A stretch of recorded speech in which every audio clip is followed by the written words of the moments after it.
use the Force. That's not how the Force works.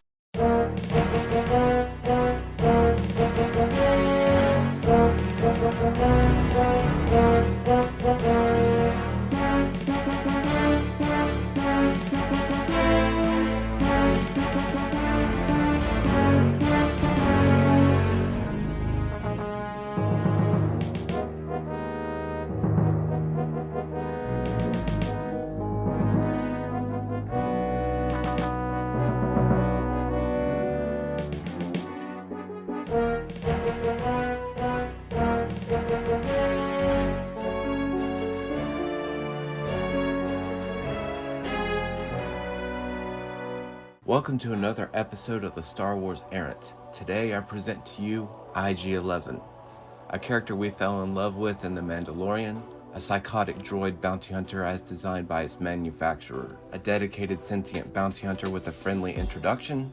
IG unit, stand down! He lives on the edge with some questionable motives. I will initiate self-destruct. Do not self-destruct! These droids are the most feared variants across the galaxy.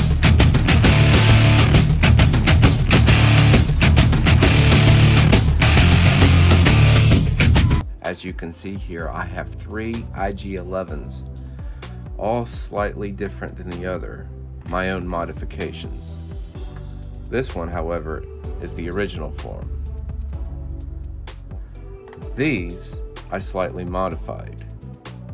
As you can see here, this blaster, it's the DLT-20 blaster.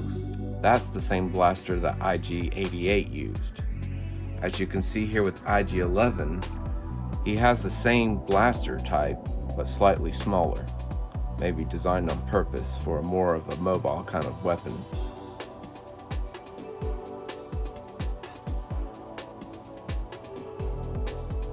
There's another variant of IG-11 with the DLT-20 blaster rifle.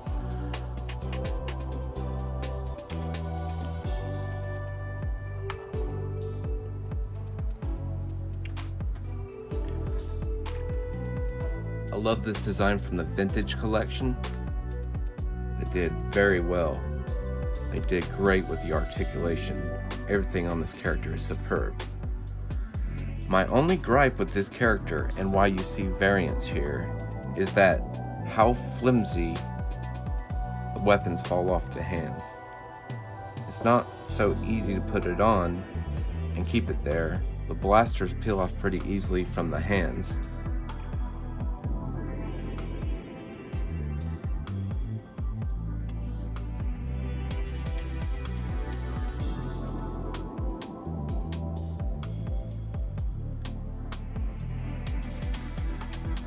And the blasters fall off pretty easily. So, I came up with my own fix for that.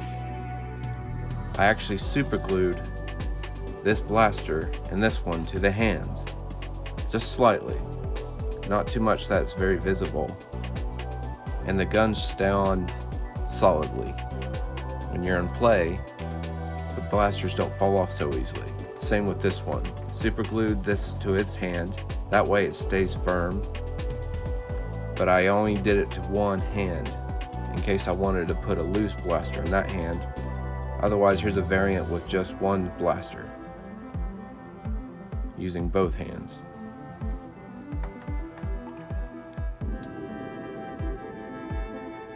As for my rule of 2 about if I own more than one version of a character, I'll slightly modify one for convenience.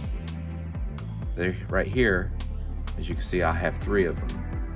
This one is the original. Always keep one in its original form. There's 2 more that I slightly modified. And I fixed the problem with the blasters falling off so easily.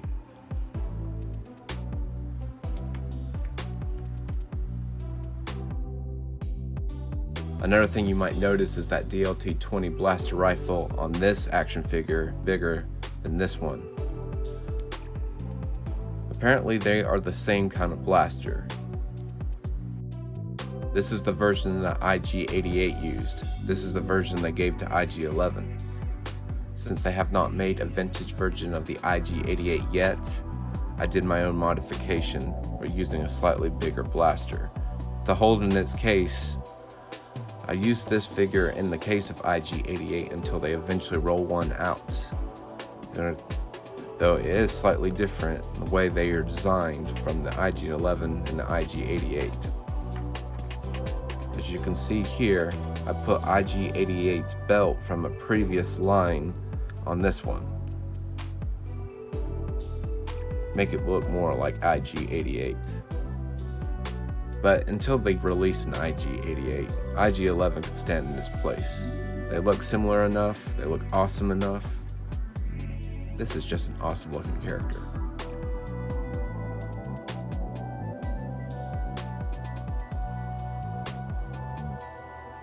The question I have is, what does IG-11 and IG-88 do with the money after delivering a bounty? I mean, I understand they need money, credits for ship repairs and parts for, because they're made of parts. But do they drink? Do they eat? I mean, if they don't do any of that, that saves them a lot of money. Perhaps they buy spice with it.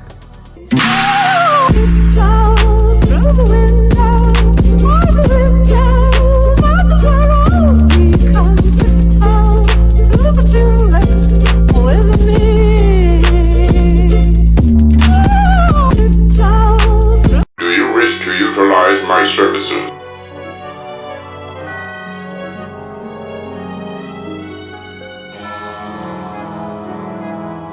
Is the objective? What is the directive? And a price. Your requirement. Basta Moruya! Umawanga wata jope pola!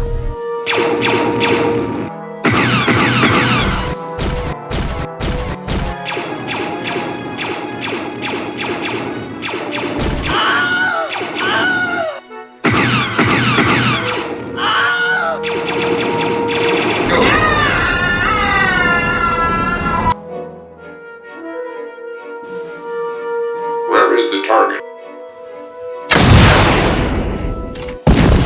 I will not allow my own destruction. This target is proving challenging. Situation urgent. If you enjoyed this video, hit that like button and subscribe to my channel for future videos.